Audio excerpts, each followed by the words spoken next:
I'm your host with the most local 23. Joining me for Knight in Shining Suit, Chapter 2. Your friend Nicole was right. Telling everyone what Brian did felt cathartic. But Brian, showing up at your local hangout, however, was not, because he's a prick. You're currently hiding under your table, trying to find your dignity while your friends handle your ex-fiance. He's looking around, don't move. What is he looking for? You want me to ask him? Oh, no, John is next to him, and he looks mad. Oh! They both look mad. Let me see. No, don't move. Does Brian look okay? Why do you give a shit? Oh my goodness, are you seriously asking that? He was the biggest douche to you. Right, never mind. Okay, he's leaving. Give it a minute, then you can come back up. A few minutes pass before John sits back down at your table. You can come back up now. He's gone. Climb back into your seat and look around. What did you say to him? I told him to leave.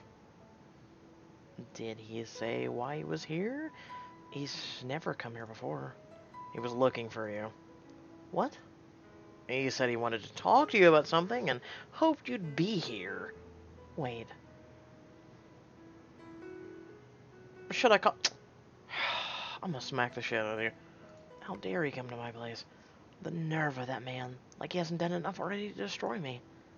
That's right. Stay mad. Definitely don't start feeling sorry for him. He's brought this all on himself. He's either incredibly stupid or has some giant balls. No, dude. Have you... That... Dude! Just... Oh, we're moving on. I vote for stupid. He was acting shifty. He's up to something you shouldn't fall for. I definitely won't. I hope he gets hit by a bus. I love you. Now... now we're going to find a new place to hang out. Let's not be dramatic, dear. We aren't leaving this place just because of that loser. A few more looks of pity and some ego boosting, your friends head back to work. You decide to run a few quick errands before heading home for a few more hours, and you can pretend your life isn't in shambles. I mean, when you're living in a place like that, is your life really in shambles? Upon entering Adam's living room, you find Adam on the couch with a beer in hand. Oh, I thought you'd still be at work. His eyebrows rise in surprise as he sets his beer down on the coffee table. So, the guy from... What was that show? He was the Englishman, wore a suit, he worked with the FBI because he was stealing, like, and he was doing forgeries and a bunch of shit. It was a TV show, went on for several seasons. That's who he looks like. I thought the same. Why you home, half-pint? Got fired, you? Face shuts down. Adam isn't one to display his emotions easily, and he's got a solid poker face. That's probably why he's such a successful lawyer. Is that bad news? Did you get fired too? I see your partner, Astrid. We generally don't get fired. Right, well, you've got a look. What's going on? I don't have a look. I am the perfect no-look mask. Uh-huh. You're gonna tell me, or do I have to drag it out of you? I have good news and bad news. Which you want first? Plopping down next to him and grabbing his beer, you take a long drink before answering. Bad news. I don't know if the day could get any worse, so lay it on me. I wouldn't go jinxing yourself like that, kid. Oh, it's bad news. Not a kid, just tell me it straight. You always be my kid cousin, no matter how old you get. Adam reaches out and gives you an awkward hug that feels more like a pat on the back as he probably is gonna kick you out. I got this in the mail today. Adam tosses a heavy, embossed envelope onto the coffee table. Breathe, Astrid. Recognize the envelope instantly. You'd seen it when you approved your wedding invitation sample. It's the exact same color and style as the one you had chosen. Opening the envelope, you pull out a card inside. Brian and Gina, bound by love. You've got to be kidding me. Tears roll down your cheeks. Easy, Astrid. It's gonna be okay. It's the same invite. Everything is the same, down to the words. Well, not everything. As you can see, I'm no longer part of the bridal party, and you are no longer the bride.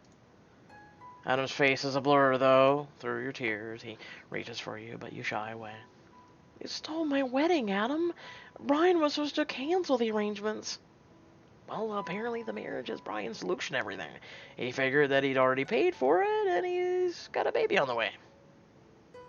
How could they do this to me? Don't they have any decency, hell, a conscience? Hi! Welcome to Earth, a population of 8 billion, most of which are idiots.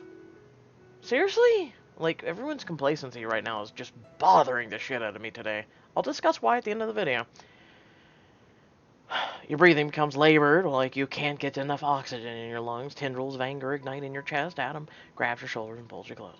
Breathe! You're going to start hyperventilating. They cannot do this to me. You have to stop them, Adam. You have to. Shh. It's gonna be okay. But it doesn't feel like anything will ever be okay again. I need to have a drink. Scotch, beer, or wine? Scotch on the rocks, please. All three? A beer? Well, it takes a moment for Adam to grab a few beers and rejoin you in the living room. He's wearing his pensive face. What? I was thinking that, if you're gonna keep getting knocked down like this, you're probably gonna need to invest in a beer fridge. A serious tone makes him laugh. I doubt that I'm gonna turn into an alcoholic, Adam. You need to pull yourself together. It's killing me to see you torn up like this. This only goes to show the kind of man you were going to marry. And you'll be surprised just how jealous Gina has always been of you, and if you had something, she wanted it. If she didn't get it on her own, she'd take it from you. Don't you remember? It's the precipice for 90% of these books. Move on. What? Gina's a spoiled brat. I love her, because she's my sister, but she's got problems.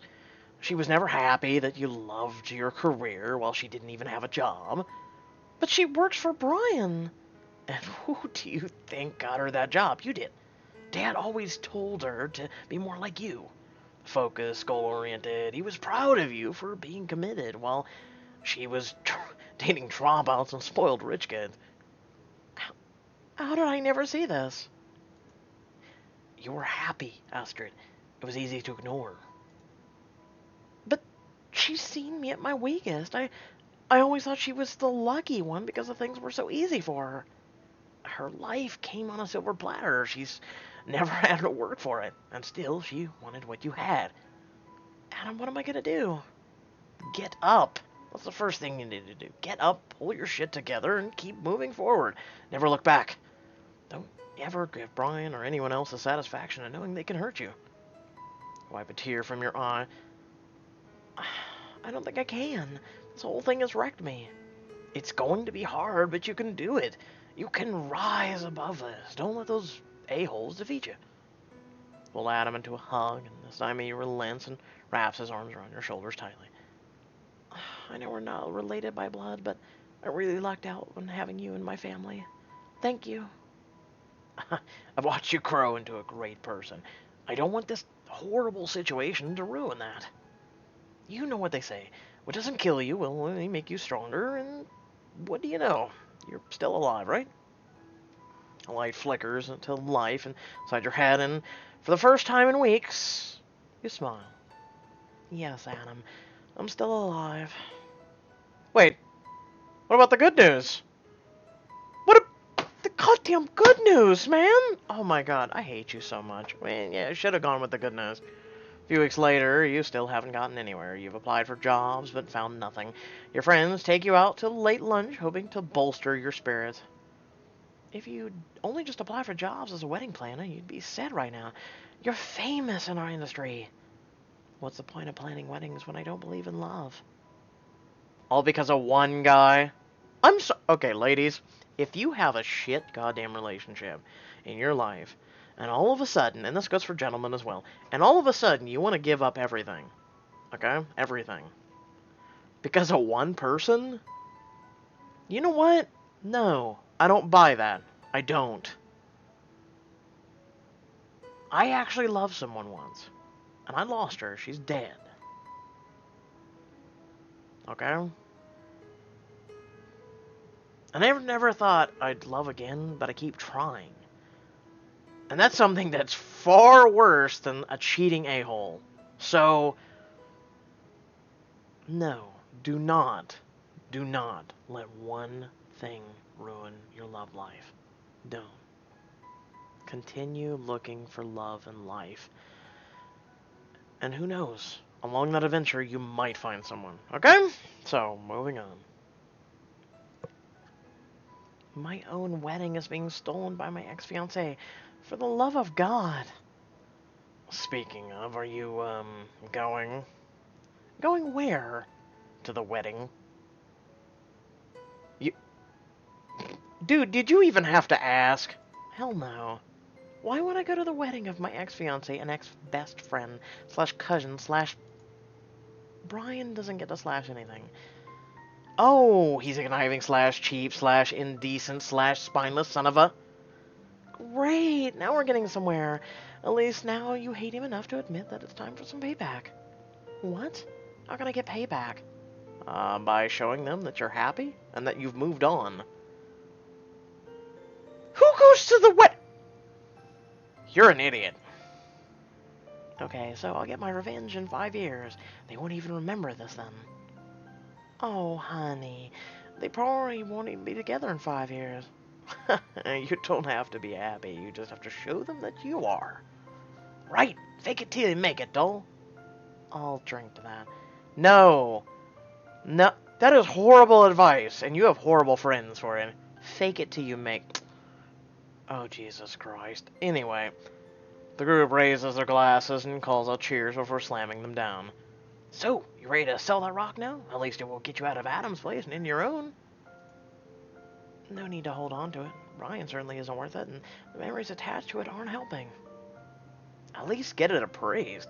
See how much you'd get for it in case you decide to cash in on the memory of Brian. I need more time. Ugh, you don't need more time. Each day you spend moping is another day you won't get back.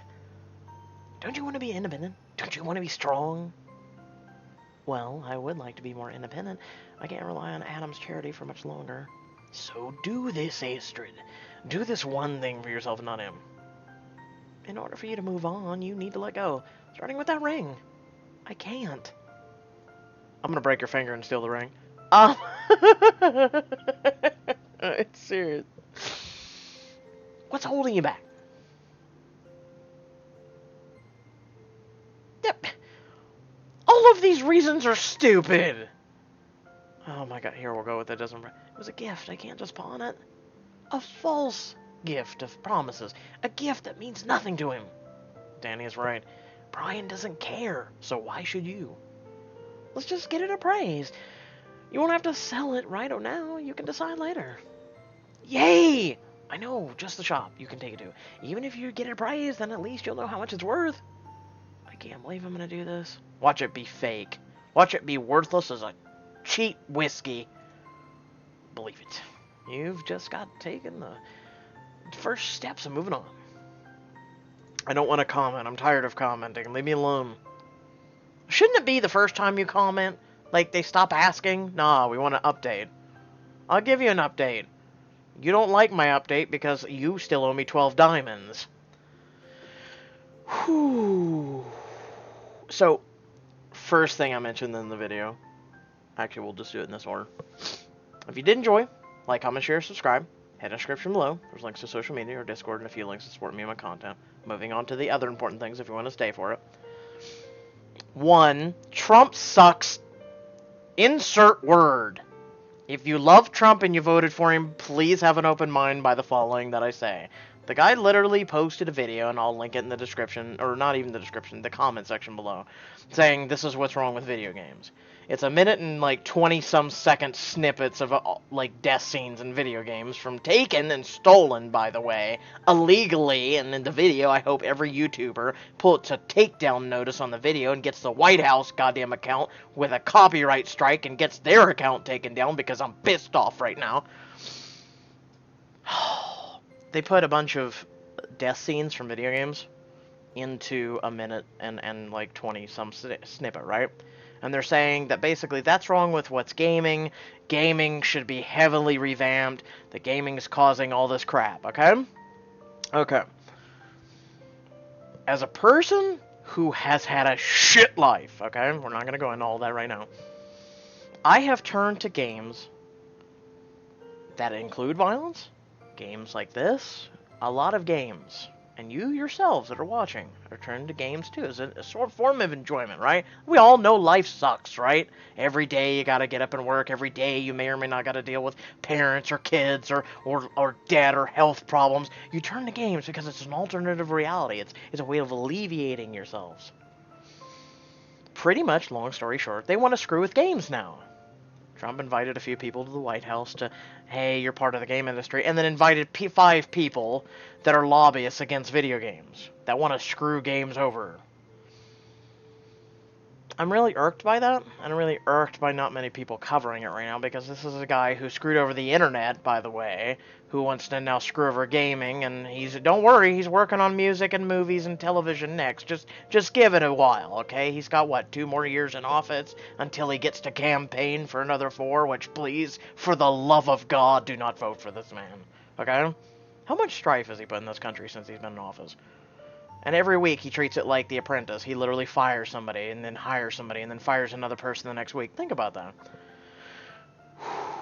Moving on to the next subject. Yes, I once had someone that I had unbelievable feelings for, and I felt she was my soulmate. And unfortunately, she died. I've talked about this. Actually, I believe, don't quote me on that, but I believe I've talked about this before. It was just someone that I really cared for. And for the longest time, I didn't think I would find anyone. And then I was dealing with a really bad life at the time. So, yeah, I went and, as I talked about in Mr. Devil chapter 6 or 7, I've had rough patches. We all do. Stick in there and don't give up just because of one a-hole. Don't do it. Don't do it. Don't give up because of one person. Don't give up because of a dozen people. Don't do it. Keep hanging in there. Keep hanging in there. You're worth it. You're worth it. Keep that in mind. That being said, I hope you all did enjoy the video. Feel free to like, comment, share, subscribe. You know what to do. Until next time, look out for chapters 3, 4, and 5 that are up next, and any and all other videos. Until next time, stay well, stay awesome. Thanks for watching. Peace.